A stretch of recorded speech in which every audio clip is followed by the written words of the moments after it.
Hello friends, आप सभी का स्वागत है आपके अपने चैनल एग्जाम 365 जंक्शन में। उम्मीद है आप सब ठीक होंगे और आपकी तैयारी भी अच्छी चल रही होगी। आज का जो हमारा वीडियो है वो संबंधित है भारतीय इतिहास से। भारतीय इतिहास में मौर्य साम्राज्य से।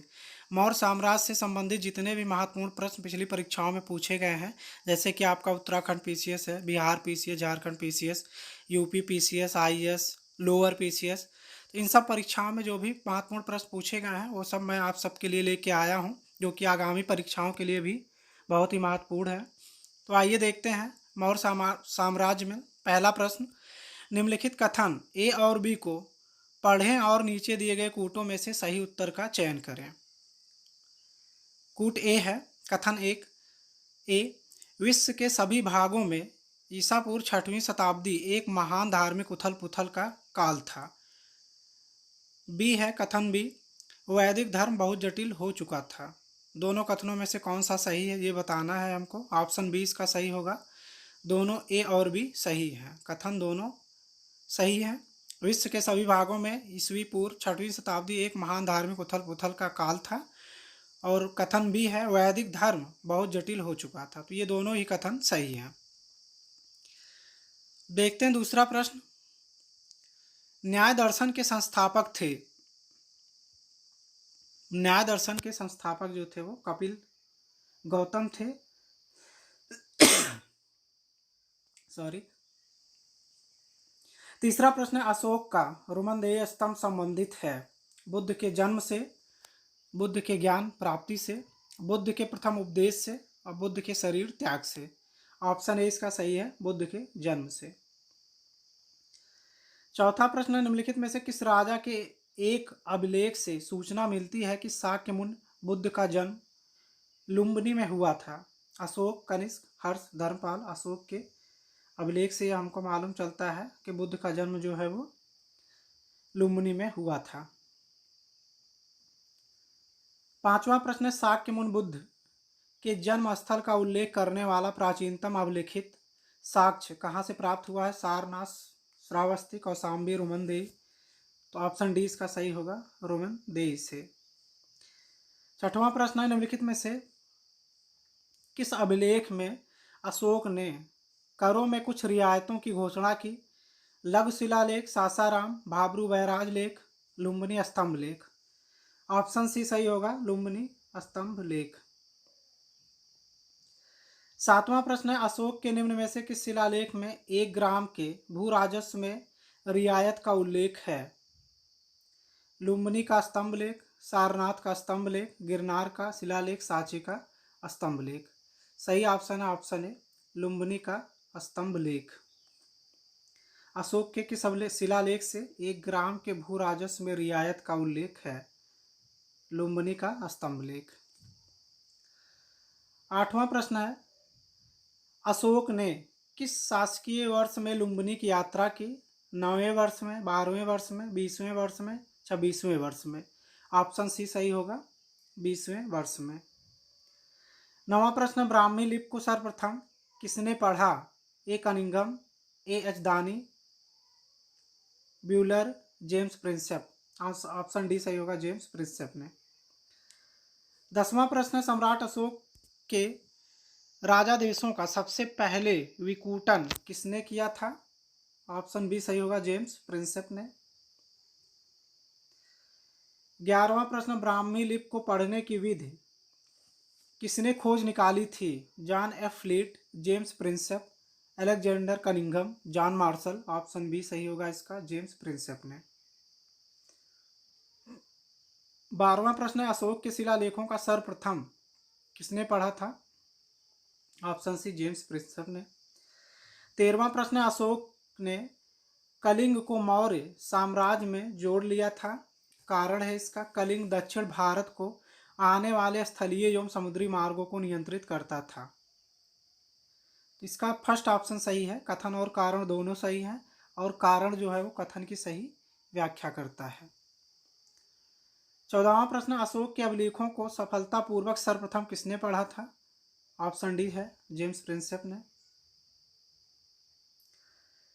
15वां प्रश्न है, कथन और कारण है, मौर्यकालीन शासकों ने धार्मिक आधार पर भू अनुदान नहीं दिया था।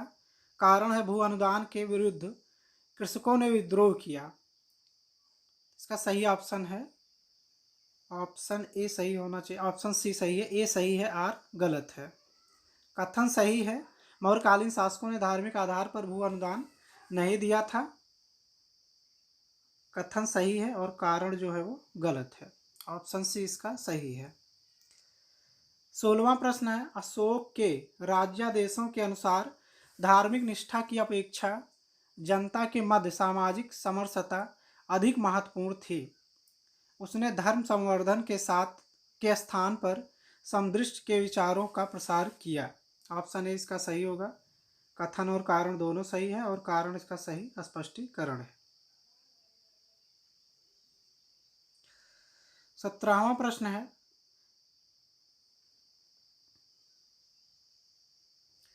निम्नलिखित में से किस स्रोत से वेदित होता है कि कलिंग में अशोक ने घमासान युद्ध किया? अशोक का पृथक कलिंग शिलालेख, अशोक का 13वां शिलालेख। ऑप्शन इसमें भी सही होगा, केवल दो कथन है। अशोक के 13वें शिलालेख से ही यह मालूम चलता है कि कलिंग में अशोक ने घमासान युद्ध किया था। 18वां प्रश्न, मौर्य साम्राज्य का पतन अशोक के बाद प्रारंभ हो गया। मौर्य साम्राज्य का पतन अशोक के बाद प्रारंभ हो गया। कारण, अशोक ने धम्म विजय की नीति का अनुसरण किया और अपनी सेना विघटित कर दी। इसका ऑप्शन सी सही होगा। कथन तो सही है लेकिन कारण जो है वो गलत है।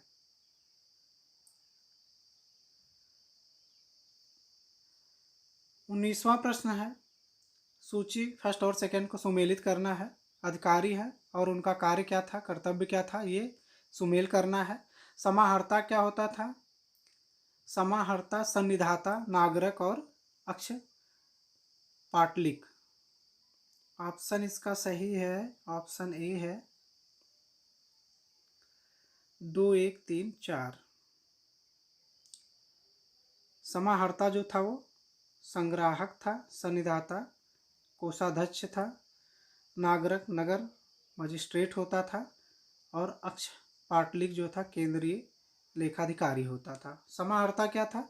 संग्राहक था, सन्निधाता कोषाध्यक्ष व भंडाराध्यक्ष था, नागरक नगर मजिस्ट्रेट था और अक्ष पाटलिक जो था वो केंद्रीय लेखाधिकारी हुआ करता था। 20वां प्रश्न है, इसमें भी सूची सुमेल करना है। कौन सा शिलालेख के प्रमुख विषय कौन से थे, ये सुमेल करना है। शिलालेख इसमें गिवन दिया है, सेकंड, 5वां है, 8वां है और 9वां है। सुमेल करना है। ऑप्शन बी इसका सही है, 4 3 2 1। फर्स्ट का क्या है? शिलालेख सेकंड जो है वो पुरुषों तथा पशुओं के कल्याण हेतु किए गए कुछ उपाय से संबंधित है। शिलालेख 5वां जो है वो धर्म महामात्र संस्था की व्याख्या करता है। शिलालेख 3 जो है वो 8 जो है वो धर्म यात्रा की पद्धति का आरंभ करता है और शिलालेख 9 जो है वो रूढ़वादी अनुष्ठानों की प्रथा की भर्त्सना करता है। 21वां है, इसमें भी सूची सुमेल करना है। चंद्रगुप्त, बिंदुसार, अशोक, चाणक्य हैं और किसका क्या क्या पदवी थी वो दिया गया है। प्रियदर्शी जो है वो अशोक को कहा जाता था, आप सबको मालूम होगा। 3 का 1 हो जाएगा। और फर्स्ट का जो है वो चंद्रगुप्त को सेंड्रोकोट्स कहा जाता था। और तीसरा है बी, बिंदुसार को अमित्रघात कहा जाता था और चाणक्य को विष्णुगुप्त। 22वां प्रश्न है, अशोक के अभिलेखों में अनेक विदेशी राजाओं का उल्लेख है। उन राजाओं को उनके देश के आधार पर सुमेलित कीजिए। Syria, Media, Macedonia, Corinth. Ptolemy second है, अंतियोक, एंटीगोनस और अंतकिनी।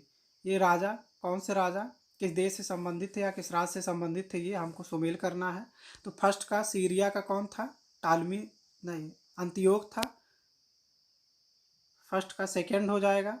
सेकंड का फर्स्ट है मिदा, टालमी सेकंड। मेसिडोनिया का एंटीगोनस, कोरिंथ, अंतकिन। 23वां प्रश्न है,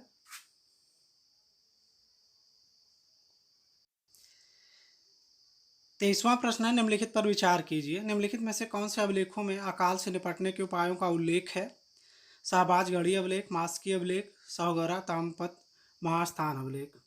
तो बताना है कि निम्नलिखित अभिलेखों में से अकाल से निपटने के उपायों का उल्लेख किन किन अभिलेखों में किया गया था। ऑप्शन इसका सी सही होगा, केवल 3 और 4 में, सहोगरा, तामपत और महास्थान अभिलेख में। अगला प्रश्न है 24, सुमेल करना है, इसमें भी सम्राट है और विरुद्ध है। अशोक, समुद्रगुप्त, चंद्रगुप्त, स्कंदगुप्त। अशोक को क्या कहा जाता था? देवानम पिए फर्स्ट का, अब सेकंड होगा, और सेकंड का फर्स्ट होगा पर क्रमांक। चंद्रगुप्त द्वितीय को विक्रमादित्य भी कहा जाता है, स्कंदगुप्त को क्रमादित्य।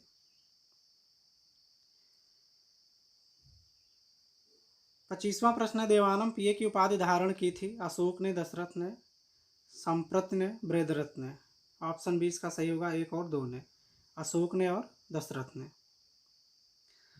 25 का है अशोक ने और दशरथ ने। 26वां प्रश्न है, तीर्थ यात्रा के समय सम्राट अशोक निम्नलिखित स्थानों पर गए, उन्होंने किस मार्ग से अनुगमन किया? गया, कपिलवस्तु, कुशीनगर, लुम्बिनी, सारनाथ, श्रावस्ती। ऑप्शन 20 का सही होगा, 1, 3, 4, 2, 5, 6। सर्वप्रथम कहाँ गए थे? गया, गया के बाद फिर कुशीनगर, कुशीनगर के बाद लुम्बिनी, लुम्बिनी के बाद कपिलवस्तु, कपिलवस्तु के बाद सारनाथ, फिर श्रावस्ती। 27वां प्रश्न, कौटिल्य के अर्थशास्त्र के अनुसार मौर्यकालीन न्याय व्यवस्था में निम्नलिखित न्यायालय अस्तित्व में थे? धर्म महामात्र, धर्मस्थीय, रज्जुक, कंटक शोधन। ऑप्शन डी सही होगा इसका, 1 और 4, धर्म महामात्र और कंटक शोधन। 28वां प्रश्न है, ईसवी सन के पूर्व की कुछ शताब्दियों में निम्नलिखित में से किन शासकों ने गिरनार क्षेत्र में जल संसाधन व्यवस्था की ओर ध्यान दिया? महापद्मनंद, चंद्रगुप्त मौर्य, अशोक, रुद्रदामन। ऑप्शन 20 का सही होगा, 2 और 3, चंद्रगुप्त मौर्य और अशोक ने। 29वां प्रश्न है, विशाख दत्त के प्राचीन भारतीय नाटक मुद्रा राक्षस की विषय वस्तु है? प्राचीन हिंदू अनुसृत के देवताओं व राक्षसों के बीच संघर्ष के बारे में, एक आर्य राजकुमार और एक कबीले की महिला की प्रेम कथा के बारे में, 2 आर्य कबीलों के बीच सत्ता के संघर्ष की कथा के बारे में।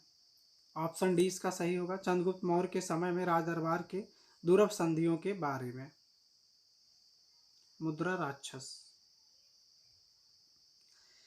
30वां प्रश्न, निम्नलिखित मौर्य शासक बौद्ध धर्म के अनुयायी थे? चंद्रगुप्त, अशोक, बिंदुसार, दशरथ। ऑप्शन डी इसका सही होगा, 2 और 4, अशोक और दशरथ, ये दोनों बौद्ध धर्म के अनुयायी थे। 31वां प्रश्न है, जिसके ग्रंथ में चंद्रगुप्त मौर्य का विशिष्ट रूप से वर्णन हुआ है वह है?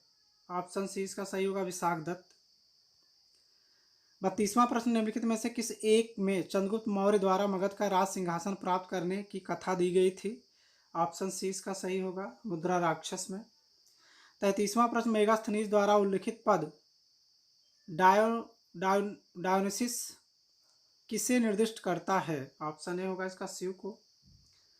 34वां प्रश्न, निम्नलिखित में से किस पुस्तक में चंद्रगुप्त मौर्य को वृषल कहा गया है? चंद्रगुप्त मौर्य को वृषल जो है वो मुद्रा राक्षस में कहा गया है। 35वां प्रश्न है, मेगास्थनीज के अनुसार पाटलिपुत्र का नगर एक समिति द्वारा शासित था, इस समिति में कितने सदस्य थे? 10, 15, 30, 40। ऑप्शन सी सही है, 30। 36वां प्रश्न, चंद्रगुप्त मौर्य के शासनकाल में पाटलिपुत्र का प्रशासन एक समिति द्वारा संचालित था, जिसके सदस्यों की संख्या थी? ऑप्शन बी सही होगा, 30। 37वां प्रश्न, निम्न पुस्तक में मौर्य काल में पाटलिपुत्र प्रशासन का वर्णन उपलब्ध है? Arthashastra, Indica, Mahabhashya, Amarkosh. Option B सही होगा, इंडिका में। 38वां प्रश्न, निम्नलिखित में से कौन स्रोत मौर्यों के नगर प्रशासन का विस्तृत विवरण प्रस्तुत करता है? कौटिल्य का अर्थशास्त्र, मेगास्थनीज का इंडिका, विशाख दत्त का मुद्रा राक्षस, अशोक का अभिलेख। ऑप्शन बी सही होगा इसका, मेगास्थनीज की इंडिका।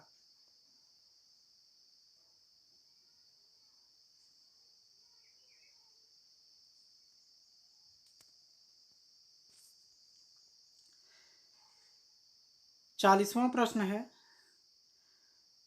वह स्रोत जिसमें पाटलिपुत्र के प्रशासन का वर्णन उपलब्ध है वह है दिव्यावदान, अर्थशास्त्र, इंडिका, अशोक के शिलालेख।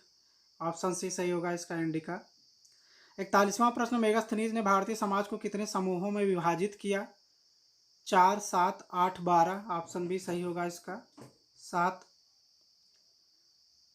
42वां प्रश्न है, प्रसिद्ध यूनानी राजदूत मेगास्थनीज भारत में किसके दरबार में आया था? अशोक, हर्षवर्धन, चंद्रगुप्त मौर्य। ऑप्शन सी सही होगा इसका, चंद्रगुप्त मौर्य। 43वां प्रश्न है, इंडिका का मूल लेखक था? ऑप्शन बी इसका सही होगा, मेगास्थनीज। 44वां प्रश्न है, निम्नलिखित में से किस स्रोत में उल्लिखित है कि प्राचीन भारत में दास्तां नहीं थी? अर्थशास्त्र में, मुद्रा राक्षस में, मेगास्थनीज की इंडिका में, वायु पुराण में। ऑप्शन इसका जो है ऑप्शन सी सही होगा, मेगास्थनीज की इंडिका में। मेगास्थनीज की इंडिका में से हमको मालूम होता है कि भारत में दास्तां नहीं थी उस समय। 45वां प्रश्न, मेगास्थनीज की पुस्तक का नाम क्या था? इंडिका थी। 46 है, मौर्य साम्राज्य का विभाजन 7 वर्गों में विशेष तौर पर उल्लिखित है। ऑप्शन डी इसका सही होगा, मेगास्थनीज की इंडिका में। ये था क्वेश्चन नंबर 46। 47 पे आते हैं, अशोक के जो प्रमुख शिलालेख संगम राज्य के विषय में हमें बताते हैं उनमें सम्मिलित है पहला और 10वां शिलालेख, पहला और 11वां शिलालेख। ऑप्शन इसका सी सही है, दूसरा और 13वां शिलालेख। 48वां प्रश्न, निम्नलिखित में से किसने मेगास्थनीज की इंडिका को संदर्भित नहीं किया है? प्लिनी ने, स्ट्रैबो ने, डायोडोरस ने और एरियन ने। ऑप्शन ए सही होगा इसका, प्लिनी ने। 49वां प्रश्न है, मौर्य काल में 49वां प्रश्न है, मौर्य काल में दुर्भिक्ष काल में राहत कार्य के लिए कोषागारों के अस्तित्व का प्रमाण निम्नांकित से ज्ञात होता है? क्वेश्चन नंबर 49 था, मौर्य काल में दुर्भिक्ष काल में राहत कार्य के लिए कोषागारों के अस्तित्व का प्रमाण निम्नांकित से ज्ञात हुआ है? गिरनार का शिलालेख, स्तंभलेख सेकंड, सासाराम का लघु शिलालेख, सौगौरा पट्ट अभिलेख। ऑप्शन डी इसका सही होगा, सौगौरा पट्ट अभिलेख। 50वां प्रश्न, निम्नलिखित प्राचीन भारतीय अभिलेखों में से कौन में से एक में खाद्यान्न को देश में संकट काल में उपयोग हेतु सुरक्षित रखने के बारे में प्राचीनतम शाही आदेश है? सौगौरा ताम्रपत्र, अशोक अरुमंदेय स्तंभलेख, प्रयाग प्रशस्ति, चंद्र का महारौली स्तंभ लेख। ऑप्शन इसमें ए सही होगा, सौगौरा ताम्रपत्र। 51वां प्रश्न, दिया गया मानचित्र संबंधित है अरब सागर, बंगाल की खाड़ी, हिंद महासागर। इसमें फिगर है नहीं इसलिए इसको आप लोग ड्रॉप कर दीजिए। 52 देखते हैं, निम्नलिखित में से कौन सा अभिलेख ऐसे 2 धान्यागारों के निर्माण का उल्लेख करता है जिनका संकट काल में उपयोग किया जा सके? मधुबन ताम्रपत्र, सौगौरा ताम्रपत्र, पूना ताम्रपत्र, दामोदरपुर ताम्रपत्र। ऑप्शन बी सही होगा इसका, सौगौरा ताम्रपत्र। 53, अशोक के स्तंभ लेख के शीर्ष पर उत्कीर्ण मिलता है? ऑप्शन ए सही होगा, सिंह, अश्व, हाथी तथा बैल। क्या क्या है? सिंह है, अश्व है, हाथी है तथा बैल है। 54 है, निम्नलिखित वक्तव्यों में कौन सा एक वक्तव्य अशोक के प्रास्तर स्तंभों के बारे में गलत है? ऑप्शन डी होगा, ये स्थापत्य संरचना के भाग हैं, बाकी ये तीनों सही है। इन पर बढ़िया पालिश है, यह अखंड है, स्तंभों का साफ सुंदर कार्य है। 55, अशोक के किस लेख में बौद्ध पुस्तकों का उल्लेख है? कलिंग लेख, भाब्रू लेख, धौली अभिलेख, जौगढ़ अभिलेख। ऑप्शन बी सही होगा, भाब्रू लेख। 56 है, अशोककालीन अभिलेख किस भाषा में है? ऑप्शन डी सही होगा इसका, ब्राह्मी, अरमाइक और खरोष्टी, इन तीनों भाषाओं में लिखे गए हैं।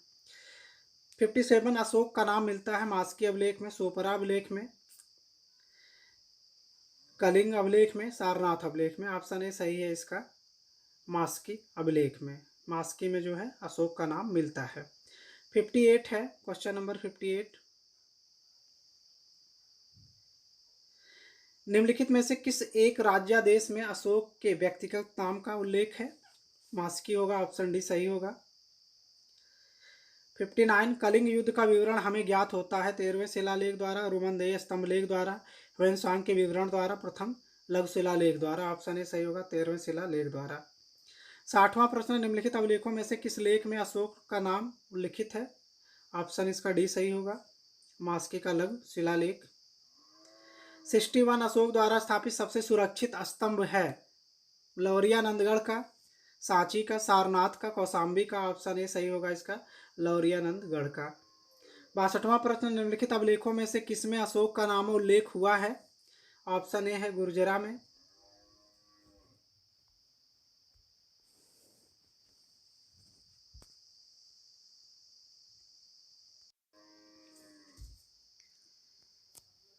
क्वेश्चन नंबर 62 है, निम्नलिखित अभिलेखों में से किसमें अशोक का नाम उल्लेख हुआ है? गुर्जरा में, अहरौरा में, ब्रह्मगिरी में, सारनाथ में। ऑप्शन ए इसका सही होगा, गुर्जरा में। 63 है, वह स्थान जहां प्राक अशोक ब्राह्मी लिपि का पता चला है? नागार्जुनी कोंडा में, अनुराधापुर में, ब्रह्मगिरी में, मास्की में। ऑप्शन बी इसका सही होगा, अनुराधापुर में। 64 पत्थर का प्राचीनतम शिलालेख किस भाषा में थे? पाली, संस्कृत, प्राकृत, ब्राह्मी। ऑप्शन सी सही होगा, प्राकृत भाषा में। 65 है, निम्नलिखित अभिलेखों में से किसमें चंद्रगुप्त मौर्य और अशोक दोनों का नाम का उल्लेख है? ऑप्शन सी इसका सही होगा, रुद्रदामन का जूना गढ़ अभिलेख। इसमें चंद्रगुप्त मौर्य और अशोक दोनों के नामों का उल्लेख है। 66 है, अभिलेख जिससे यह प्रमाणित होता है कि चंद्रगुप्त का प्रभाव पश्चिम भारत पर था? ऑप्शन सी इसका सही होगा, रुद्रदामन का जूनागढ़ शिलालेख। 67 चंद्रगुप्त मौर्य का प्राचीनतम अभिलेखीय उद्धरण निम्न में किस अभिलेख में मिलता है? ऑप्शन डी इसका सही होगा, रुद्रदामन का जूनागढ़ शिलालेख में। 68 है, निम्नलिखित में से किस अभिलेख में चंद्रगुप्त और अशोक दोनों का उल्लेख किया गया है? गौतमीपुत्र सातकर्णी के नासिक प्रशस्त, महाक्षत्रप रुद्रदामन का जूनागढ़ अभिलेख, अशोक का गिरनार अभिलेख, स्कंदगुप्त का जूनागढ़ अभिलेख। ऑप्शन बी सही होगा इसका, महाक्षत्रप रुद्रदामन का जूनागढ़ अभिलेख। 69 निम्नलिखित अभिलेखों में से किसमें अशोक का अभिलेख भी पाया गया है? ऑप्शन ए सही होगा, महाक्षत्रप रुद्रदामन का जूनागढ़ अभिलेख में। 70वां प्रश्न है, निम्नलिखित में से कौन सा स्रोत चंद्रगुप्त मौर्य के साम्राज्य में गुजरात के सम्मिलित होने की प्रामाणिक सूचना प्रदान करता है? ऑप्शन बी इसका सही, रुद्रदामन का जूनागढ़ अभिलेख। 71 नंदों का उल्लेख करने वाला प्राचीनतम अभिलेखीय प्रमाण कौन सा है? ऑप्शन है अशोक, इसका सही ऑप्शन होगा आपका ऑप्शन बी है, खारवेल का हाथी गुम्फा अभिलेख। 72 निम्नलिखित में से किस अभिलेख में अशोक ने अपनी प्रसिद्ध घोषणा की, सभी मनुष्य मेरी प्रजा हैं, संतानें हैं? ऑप्शन डी इसका सही, पृथक कलिंग शिला लेख में। निम्न में किस अभिलेख में भारतवर्ष का सर्वप्रथम उल्लेख मिलता है? ऑप्शन सी, खारवेल का हाथी गुम्फा अभिलेख में। भारतवर्ष का सर्वप्रथम उल्लेख जो है वो कहाँ मिलता है? खारवेल का हाथी गुम्फा अभिलेख में। राजा नंद का उल्लेख करने वाला अभिलेखीय प्रमाण है? ऑप्शन इसका सही होगा फर्स्ट, खारवेल का हाथी गुम्फा अभिलेख, राजा नंद का। 75 अपने साम्राज्य के उत्तरी पश्चिमी भाग में उत्कीर्ण राजज्ञाओं के लिए अशोक ने किस लिपि अथवा किन लिपियों का प्रयोग किया था? ऑप्शन डी सही होगा इसका, आरमाइक, ग्रीक एवं खरोष्ठी तीनों का। 76 मौर्यकालीन प्रशासकीय केंद्र समापा का समीकरण किससे किया जा सकता है? ऑप्शन डी सही होगा, जौगढ़ से। 77 के शिलालेख में अशोक ने अल्पव्यय तथा अल्प संग्रह को धम्म का अंग माना है? ऑप्शन डी सही होगा, 7वें में। 78 अशोक का निम्नलिखित में से कौन सा एक अभिलेख कनक मुनि बुद्ध के अस्तित्व को प्रमाणित करता है? ऑप्शन ए होना चाहिए इसका, रोमनदेय स्तंभ अभिलेख। ऑप्शन बी, निगाली सागर स्तंभ अभिलेख। 78 का क्वेश्चन नंबर 78 का ऑप्शन भी सही है, निगाली सागर अभिलेख। क्वेश्चन नंबर 79 है, अशोक के स्तंभ अभिलेख लिखे हैं केवल ब्राह्मी में। इसका ए ऑप्शन होगा केवल ब्राह्मी लिपि में।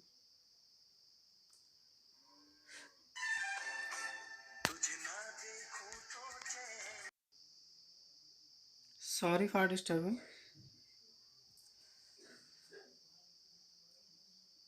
क्वेश्चन नंबर 80 है, अशोक का द्वादश शिलालेख क्या आदर्श प्रस्तुत करता है? धार्मिक उदारता का, सभी संप्रदायों की सार की वृद्धि का। ऑप्शन सी सही होगा इसका, ए और बी दोनों का। 81 है, गुर्जरा लघु शिलालेख जिसमें अशोक का नामोल्लेख किया गया है, कहाँ स्थित है?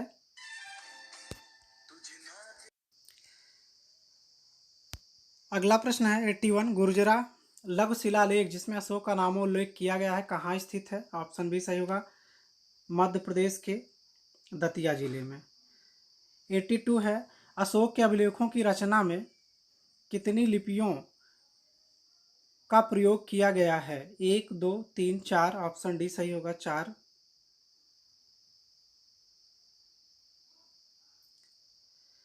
83 है, सारनाथ का निर्माण किया था हर्षवर्धन ने, अशोक ने, गौतम ने। ऑप्शन बी सही होगा इसका, अशोक ने।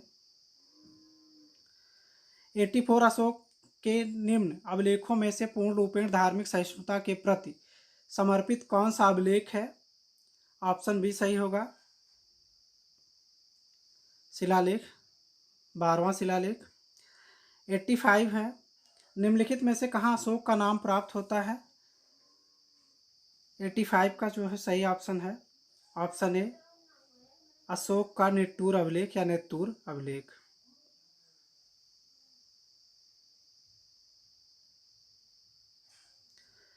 86 से सारनाथ का स्तंभ, सारनाथ स्तंभ का निर्माण किया था हर्षवर्धन ने, अशोक ने, गौतम बुद्ध ने, कनिष्क ने। ऑप्शन बी इसका सही होगा, अशोक ने। 87, अशोक के शिलालेखों से हमें क्या जानकारी मिलती है? ऑप्शन डी इसका सही होगा, उपरोक्त सभी। अशोक साम्राज्य के विस्तार की, उनकी प्रशासनिक नीति की और उसके धार्मिक विचार की। 88 है, मध्य प्रदेश में वह कौन सा स्थान है जहां अशोक के अभिलेखों में उसके नाम का उल्लेख मिला है? गुर्जरा में। ऑप्शन बी सही है। 89, अशोक के शिलालेखों में प्रयुक्त भाषा है संस्कृत, प्राकृत, पाली, हिंदी। ऑप्शन सी सही है, पाली, पाली भाषा का। अशोक के शासन में प्रतिवेदक क्या करते थे? प्रतिवेदक का कार्य क्या था? ऑप्शन बी, घटनाओं की सूचना देते थे। प्रतिवेदक जो होते थे वो घटनाओं की सूचना देते थे। 91, वह स्तंभ जिसमें अशोक ने स्वयं को मगध का सम्राट बताया था। ऑप्शन डी सही होगा, भाबरू स्तंभ। 92, राजा खारवेल का नाम जुड़ा है गिरनार स्तंभ लेख के साथ, जूनागढ़ स्तंभ लेख के साथ, हाथी गुम्फा लेख के साथ, सारनाथ लेख के साथ। ऑप्शन सी इसका सही होगा, हाथी गुम्फा लेख के साथ। 93 है, कलिंग युद्ध की विजय तथा क्षत्रियों का वर्णन अशोक के किस शिलालेख में है? ऑप्शन डी होगा, शिलालेख 12 में।